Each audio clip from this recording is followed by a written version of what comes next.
Hello, everyone. Today I'll be covering physics error calculation. This is helpful for AS and A-level physics. So let's get started. So the types of errors. The first type of error is a random error, which is basically random fluctuation in measured data, or the collected data is scattered around a true value. Random error can be reduced by taking an average or taking multiple readings and then taking an average value. The fluctuations above the true point, aka the line, also known as the line of best fit. I'll give you a graph later to explain this. Examples of random error include random parallax error. Next up, we have systematic error. They're reproducible fluctuations consistently in the same direction. All the collected data lies above or below the true value. Systematic error cannot be reduced by taking multiple readings and then taking an average, as all the collected data is incorrect. Examples of systematic errors include wrongly calibrated instrument, which can be zero error when it comes to your vernier calipers. This could lead to your data being always more or always less than the true value. Lag time for measuring temperature. The time taken for the meniscus to reach the maximum height. There's a short lag time. If while measuring temperature, you do not wait for the meniscus to reach the highest value, then all the measured temperatures will be lower than the true value. So that's how all the data will either lie above or below the true value. So this graph showcases error. The crosses represent the true experimental data, the true value that is obtained. The dots represent random errors, which are fluctuated above or below the true value. This line is a line of best fit. As you can see, the line of best fit passes through the middle of all the random errors. Hence, the mean value for the random errors are pass through all the true points. However, these triangles over here, they represent systematic error. Like I said, they're always above or below the true value. In this case, all the measured value have a larger, all the measured value are more than the true value. Hence, no matter how many measurements you take and take an average, the value will always be more than the true value as seen by the points over here. And in your examination, they will ask you, how do you know it's a systematic error? The way to tell is that the y-intercepts are not the same. In this case, the true experimental data passes to the origin. However, for this case, it's a positive y-intercept, and in this case, it's a negative y-intercept, which will intersect somewhere over here. So just take note of that. Accuracy versus precision. Accuracy is how close the experimental data is to the true value, and this is related to systematic error. So as you can see, this data is very far away from the true value, hence it has a large systematic error and is inaccurate. Precision is how close the experimental values to each other and the distance between data points.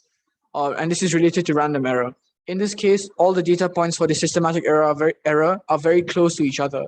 Hence, the random error is very small. However, in the case of these dots, they're quite far away. Hence, the random error is larger than in this case. So just to repeat, precision is how close is the experimental value to each other, or the distance between data points. So good precision and good accuracy. In that case, random error is small and systematic error is small. The data is close to each other and close to the true value. Good precision and bad accuracy. The random error is small and the systematic error is large. All data is close to each other, but the data is far away from the true value. Bad precision and good accuracy. Random error is large, systematic error is small, and data is scattered near the true value. That means that the mean of the scattered points is equal to the true value, despite how scattered the data is. Like I said over here, the points lie somewhat far away from the true value. However, the mean passes through the line of best fit, which crosses through all the true experimental points. Hence, despite it having bad precision, the true value is the mean of the scattered points is equal to the true value. On bad precision and bad accuracy, random error is large and systematic error is large. The data is scattered far away from the true value. These graphs help you understand random and systematic error and how accuracy and precision takes a role. So the x-axis represents the experimental value in both cases, and this vertical line represents the true experimental value. In this case, the spread of data is a normal distribution curve for both of these In this case, the mean value of the spread of experimental data is very close to the true value. Hence, the accuracy is it has good accuracy. However, the precision is bad because the data points are very far away from each other. Let's say you take a horizontal line that cuts across, you'll notice that it cuts very far away from each other. As compared to this, where the data points are very close to each other as compared to this graph over here. However, in this case, the mean value lies very far away from the true value, hence it has poor accuracy. So this has poor accuracy but good precision. That means the systematic error is large, however, random error is small. And in this case, it has good accuracy but bad precision, hence the systematic error is small and the random error is large. Let's move on to error calculation. So whenever there's addition or subtraction of values, the error will always add up. So x1 plus or minus y1 will give you z1. So this is the equation.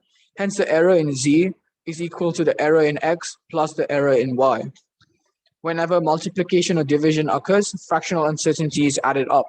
Fractional uncertainty is the absolute uncertainty in x over the true value of x, or the total value of x.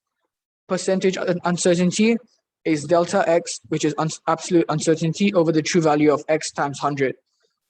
This is an example of absolute uncertainty. It will be given in your question. It will be plus minus 0.01 or plus minus 0.05. The plus minus represents the error. So whenever multiplication takes place, in this case, x1 is multiplied by y1, which is divided by z1, which gives you a1. So fractional uncertainty in A equals to fractional uncertainty in X plus fractional uncertainty in Y plus fractional uncertainty in Z. Then next up we have exponential, and this equation represents it as B1 is equal to A raised to the N. So in that case, you take the fractional uncertainty of B and you equate it to N times the fractional uncertainty of A. I'll give you a few examples to help you understand this. This is a question from your practical paper 5 for A levels. You don't need to know exactly what is happening, but I'll be just focusing on the error calculation part. So you'll be given an equation in your questions and you have to formulate it into another equation. They'll tell you what you have to do. And then you have to find, in this case, in this question, you have to find the error in t squared. And t squared is dependent on t. And hence, it follows the exponential form of error calculation, where the fractional uncertainty in t squared equals to 2 times the fractional uncertainty in t, because t is raised to the power of 2. So carrying on the calculation, t equals to 1.89 plus minus 0.01. That's the absolute uncertainty. You calculate the total value of t squared, which is 1.89 squared, which will give you 3.57. In this case, I took 3SF because you're required to put it in this table. Hence, and all the points are in 3SF. So remember your 3SFs or significant places. However, when I'm doing calculations later on, I'll take multiple significant figures. Plugging the values into this formula over here and using the absolute uncertainty, I get 2 times 0.01 over 1.89, or the fractional uncertainty in t, multiply the total value of t squared, which is 3.5721, and then you get 0.037778.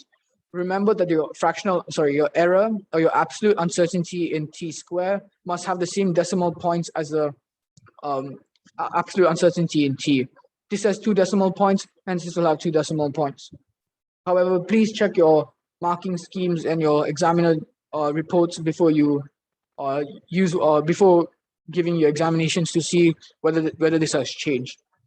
Next up, we have another equation, another question. This is again paper 5 for A levels.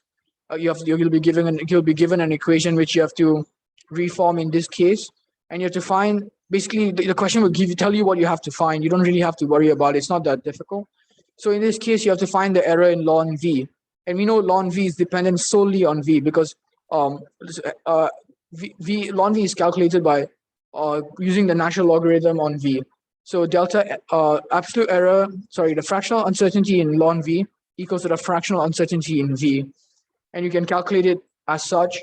So calculate ln v first to get the total value of ln v. So ln 3.6. Again, I took 2SF because the data in the table is 2SF. And then using the formula and plugging it in, I get 0.07. Next up, if you're given, there's another question for paper 5, you'll be given an equation as such. You have to rearrange it. It's not that difficult. But basically, you're given the fractional uncertainty in NR, which is entirely dependent on R because N is a constant. Just to revise, your error calculation only takes place, or error calculation is only done on values that change.